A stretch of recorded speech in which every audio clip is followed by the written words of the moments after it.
특히 이식한 뒤에는 이 이식된 지방을 제거하는 것이 거의 불가능하기 때문에 절대로 과교정되지 않도록 주의해야 됩니다.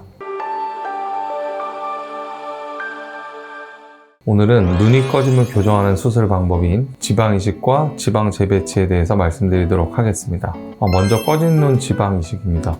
지방이식의 가장 큰 장점은 회복이 빠르고 흉터가 없고 붓기가 적다는 점입니다. 눈썹 바로 아래쪽과 바깥쪽에 바늘로 작은 구멍을 낸 다음에 캐뉼러를 이용해서 지방을 넣기 때문에 흉터가 없습니다. 지방을 넣는 부위만 살짝 마취하고 수술하기 때문에 붓기도 별로 없고요.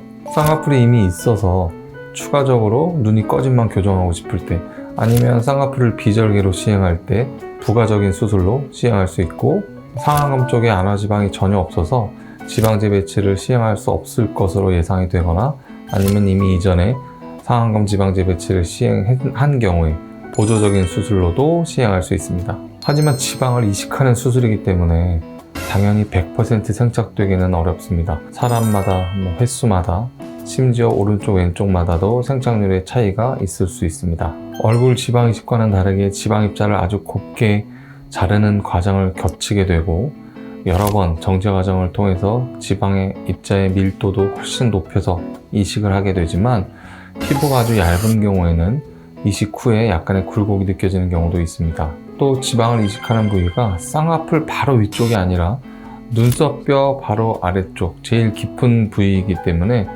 쌍꺼풀 바로 위쪽에 꺼짐이 개선되는 것이 아니라 눈 저 위쪽 가장 깊은 곳의 꺼짐을 개선시키는 수술입니다. 눈이 꺼짐이 아주 심한 경우에 간혹 이 쌍꺼풀 위쪽에 꺼짐까지 개선시키기를 원하시는 분들이 계셔서 말씀드렸습니다. 오히려 이 꺼지는 지방 이식을 할 때 절대 쌍꺼풀 라인에 가깝게 지방을 넣어서는 안 되는 주의사항에 가까운 내용입니다. 꺼지는 지방 이식에서 특히 주의해야 될 점은 꼭 앉은 상태에서 디자인을 해야 되고, 수술 시에는 정확하게 디자인했던 위치와 깊이의 정확한 양을 이식해야 됩니다. 특히 이식한 뒤에는 이 이식된 지방을 제거하는 것이 거의 불가능하기 때문에 절대로 과교정되지 않도록 주의해야 됩니다. 자, 반면에 지방 이식과는 다르게 상안검 지방 재배치는 절개를 해야만 할 수 있는 수술입니다. 눈 안쪽에 있는 지방을 안화지방이라고 하는데, 이 눈 위쪽에 볼록하게 이 안화지방이 보이는 분들도 간혹 있습니다. 비절개 쌍꺼풀 수술할 때 지방을 제거합니다, 지방을 제거해 드릴게요 라고 말씀드리는 부분의 지방이 바로 이 안화지방입니다. 이 지방을 꺼진 눈 교정에 이용하기 위해서는 눈 안쪽에 깊이 숨어있는 안화지방을 찾아서 박리해 줘야 됩니다. 보통 눈 뜨는 근육 위쪽으로 박리해서 올라가다 보면 이 지방을 찾게 되는데, 지방 재배치만을 위해서 절개를 하는 경우는 물론 없고요.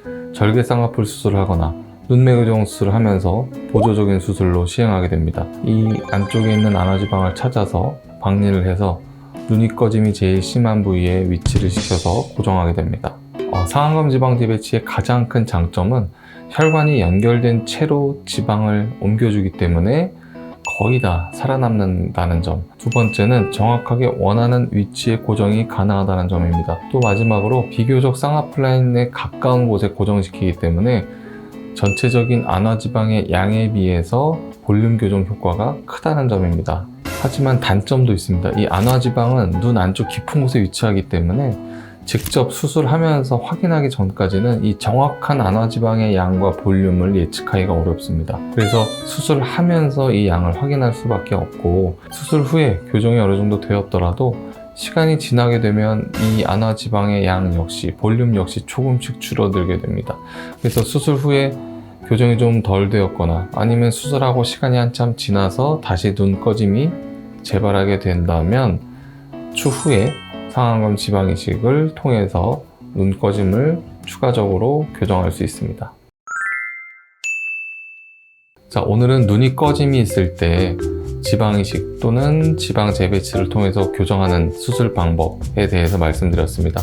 두 가지 수술 방법 모두 장점과 단점이 있는데, 어떤 눈에서 어떤 수술 방법이 좀 더 적당한지, 나에게 맞는 수술 방법은 어떤 것인지 원하신다면 상담 예약 후 내원해 주시면 자세히 상담해 드리도록 하겠습니다. 오늘 영상이 도움이 되셨다면 구독과 좋아요 부탁드리고, 궁금하신 점은 댓글 남겨주시면 확인 후 답글 남겨드리도록 하겠습니다. 감사합니다.